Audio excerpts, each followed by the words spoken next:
Buenas tardes, hoy vamos a hablar cuál fue el papel de la Superintendencia de Sociedades en el caso de Interbolsa.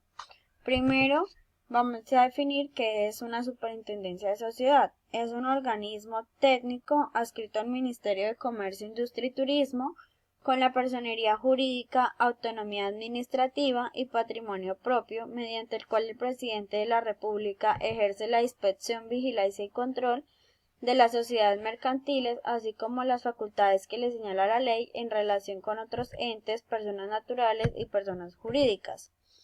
Ahora hablaremos del papel de la Superintendencia de Sociedades en Interbolsa. La Superintendencia de Sociedades intervino mediante la toma de posesión a las sociedades Rentafolio Bursátil y Financiero SAS y Premium Capital Investment Advisor Ltd. con domicilio en Bahamas. Estas dos firmas fueron operadores del polémico Fondo Premier de Curazao ligado al escándalo de Interbolsa. Según la Superintendencia Financiera, el Fondo Premier había captado masiva e ilegalmente fondos públicos. Solo en este caso se habla de cerca de 100 millones de dólares, por los que tendría que responder Tomás Jaramillo, hijo del fundador de Interbolsa, y su amigo y socio Juan Carlos Ortiz, directivos de dicho fondo. Además de intervenir las firmas, las supersociedades ordenó la posesión de bienes, haberes, negocios y patrimonio de Jaramillo y Ortiz Zárate, además de Richard Maluf Raab y Juan Andrés Tirado, representantes del Fondo Premier en Colombia.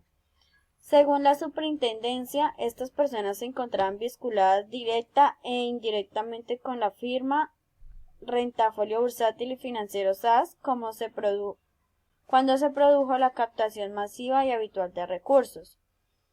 Como agente interventor se designó el abogado Alejandro Rebollo Rueda, quien desde el pasado mes de abril se viene desempeñando como representante legal de Rentafolio Bursátil y Financiero SAS y de Valores Incorporados SAS. Él autoordenó además a los establecimientos de crédito, sociedades fiduciarias, sociedades comisionistas de bolsa y sociedades administradoras de inversión, la congelación inmediata de los dispositivos, inversiones, derechos fiduciarios, participaciones en carteras colectivas y demás derechos de los cuales sean titulares o beneficiarios los interventores. La Superintendencia de Sociedades solicitó a la Fiscalía General de la Nación poner a disposición del agente interventor todos los bienes que hayan sido incautos dentro de las investigaciones penales que se adelantan contra estas personas. Ahora hablaremos sobre los tres bloques del escándalo. En el primer bloque hallamos la holding, en el segundo la liquidación de la comisionista y en tercero la intervención de Premium. En la holding, 260.000 millones de pesos. En esa suma están quienes se invirtieron en unos bonos emitidos en Luxemburgo por 88.000 millones. Unas 300 personas, entre ellas viudas, pensionadas, congregaciones religiosas y universidades, como lo leímos en los capítulos 7 y 8 del libro de los secretos de Interbolsa. La liquidación de la comisionista, allí se nombró un liquidador por parte de Fogafín, ya se había devuelto más del 90%, sin embargo hay un pasivo importante de 75.000 millones de pesos relacionados con repos sobre acciones de Interbolsa. Y la intervención de Premium, que es el tercer bloque, es el más complejo, tiene que ver con el grupo Premium de Curazao, donde hay reclamaciones de 1.058 personas por cerca de 164 millones de dólares. Por último, quiero hablarles sobre un artículo llamado El Estado es responsable, el caso Interbolsa. La supuesta vigilancia de la Superintendencia Financiera resultó prácticamente igual a la no vigilancia de las famosas pirámides financieras que actuaban por fuera de la órbita del control del Estado, pero con el agravante de que las pérdidas en Interbolsa son muy superiores a las de las pirámides sumadas. No cabe duda de que hubo una grave falla de vigilancia y control que hace responsable al Estado. Este es un artículo por Guillermo Núñez Vergara, expresidente de la Asociación Bancaria. La estrepitosa caída de la noche a la mañana. El día 2 de noviembre del pasado año, el mercado bursátil se despertó con la noticia de la toma de posesión y el manejo de los bienes y haberes por parte de la Superintendencia Financiera de Sociedades Comisionista de Bolsa, Interbolsa S.A., la firma con la mayor participación de mercado de Colombia. La razón de la medida obedeció al incumplimiento de un crédito interdía por valor de 20 millones otorgados por un banco. 5 días después, el 7 de noviembre, la Superintendencia Financiera ordenó la liquidación forzosa de la firma apoyándose en un concepto de Fondo de Garantías de Instituciones Financieras, FOGAFIN, según el cual Interbolsa Corredores estaba en la imposibilidad de subsanar sus necesidades de liquidez y por consiguiente era inevitable su funcionamiento. La comisionista de bolsa hacía parte del conglomerado empresarial encabezado por Interbolsa S.A., grupo que se conformaba por unas 20 empresas, pero la joya de la corona, la espina dorsal de toda la organización, era la comisionista de bolsa que generaba cerca del 80% de los negocios del grupo. Por eso resultaba obvio que con la liquidación de esta última, toda la organización se tenía que derrumbar como un castillo de naipes. Por eso, la Superintendencia de Sociedades tenía que liquidar la holding Interbolsa S.A., tal como efectivamente sucedió, y tomar el control de las filiales. Unos caballeros de industria. Semejante descalabro no fue fruto de acontecimiento inesperado o de una fuerza mayor que se pudo presentar de un momento a otro.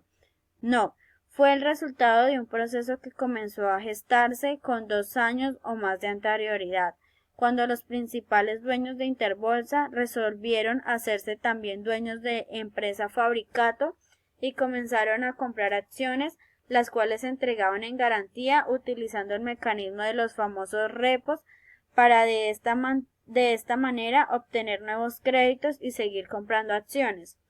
Se llegó a encontrarse algo más de 300 millones de repos de Fabricato y con este diabólico engranaje de comprar acciones, darlas en garantía y seguir comprando acciones, lograron elevar el precio de la acción de Fabricato de 30 pesos a un poco más de 90 pesos en unos 2 años.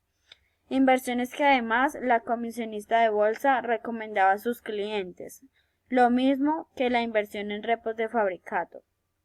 Cuando se ordenó que la acción de Fabricato dejara de transarse en la bolsa el día 17 de noviembre del año pasado, su precio era de 72 pesos y cuando nuevamente iniciaron operaciones con esta acción el pasado 1 de marzo, su valor se negoció cerca de 20 pesos, es decir, que con este respecto al último precio de 72 pesos, la pérdida es del 70%, lo cual en términos de capitalización bursátil equivale a 464 mil millones. Y para quienes invirtieron en repos de Fabricato que ya se vencieron entre noviembre del año pasado y el 1 de marzo del presente año, la suma invertida fue de 150 mil millones y no han tenido más remedio que quedarse con esos repos, es decir, ser nuevos accionistas de Fabricato.